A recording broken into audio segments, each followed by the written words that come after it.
کل مارکیٹ میں ہر شخص یہ طے کر کے بیٹھ جائے، دکاندار بھی ہیں یہاں، کارخانہ دار بھی ہیں، ٹیچرز بھی ہیں، اساتذہ بھی ہیں، علماء بھی ہیں، عوام بھی، ہم یہ فیصلہ کر لیں کہ کچھ بھی ہو جائے آج کے بعد جھوٹ نہیں بولیں گے، صبح ہی آپ کا شہر بدل جائے۔ انقلاب لانے کے لیے کوئی کہیں سے کوئی فلسفہ لانا پڑے گا جس کو پھر عملی طور پہ تنفیذ کے لیے اس کے لیے کچھ سیمینار کرنے پڑیں گے۔ حضور نے فرمایا کہ جھوٹ نہیں بولنا، یہ طے کرنے تمہارا معاشرہ تبدیل ہو جائے۔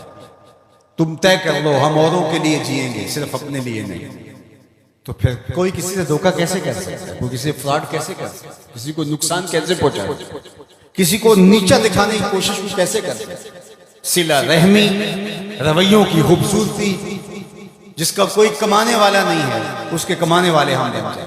تو صرف ہم یہ طے کر لیں تو ہمارا پورا شہر بدل جائے، ملک بدل جائے، پوری کائنات بدل جائے، لیکن آنا ہوگا محمد عربی کے قدموں تک، حضور کی چوکھٹ پہ۔ دوسروں کے لیے جینا سیکھیں، سچائی کو شعار بنائیں، کسی سے دھوکہ نہیں کریں، اپنے اندر اتر کر کے اللہ کو ہم نے جواب دہ ہونا ہے، لوگوں کا خیال رکھیں، لحاظ رکھیں، ایک اچھی برادری تشکیل پاتی ہے، ایک دوسرے کا احساس کریں، ایک دوسرے کی ٹانگیں کھینچنے کی بجائے ایک دوسرے کو سپورٹ کرنے کا مزاج بنائیں۔ یہ حضور کی سیرت کا رنگ ہے، یہ حضور کی سیرت کا استعمال ہے۔ اور اگر ہم یہ نہیں کرنا تو جلسے کیے جائیں، جتنے مرضی کر لیں، محفلیں بھی کروائی جائیں، کیا فرق پڑتا ہے اس سے؟ تلذذ ہے کانوں کا، سنا لذت دی چلے گئے، اگلے ماہ پھر دوبارہ ایک محفل بپا کر لی، لذت دی چلے گئے، سال بعد پھر جشن بپا ہوا، لذت دی چلے گئے، ساری زندگی بھی گزار دیں گے، کچھ نہیں ہوگا۔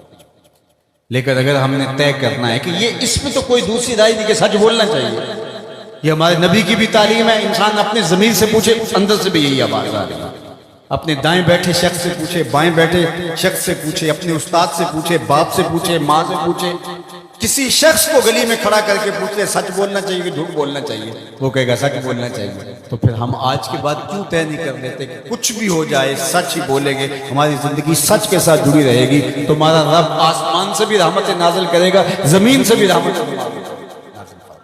لیکن اگر ہم نے یہ طے نہیں کیا، ہم نے بس یہی طے کیا ہے کہ ہم کانوں کی لذت لیں گے اور ہم جو ہے وہ ایک جو ہے وہ حظ لیں گے وقتی طور پہ، لیکن ہم نے زندگی اپنی خواہش کے مطابق ہی گزارنا، جو ہم طے کر چکے ہیں اس کو بدلنا نہیں ہے۔ تو پھر کائنات کی کوئی چیز آپ کو نہیں بدلتی، اللہ اس کو نہیں بدلتا جو اپنے آپ کو بدلنے کی کوشش کرتا ہے، اللہ اس کو ہی بدلتا ہے جو اپنے آپ کو بدلنے کی کوشش کرتا ہے۔ وہ فرماتا ہے میری طرف اگر کوئی ایک قدم چل کے آئے میں 70 قدم آتا ہوں، اور میری طرف اگر کوئی چل کے آ جائے اتیتہ ہر والا، میری رحمتیں دوڑ کے اس کا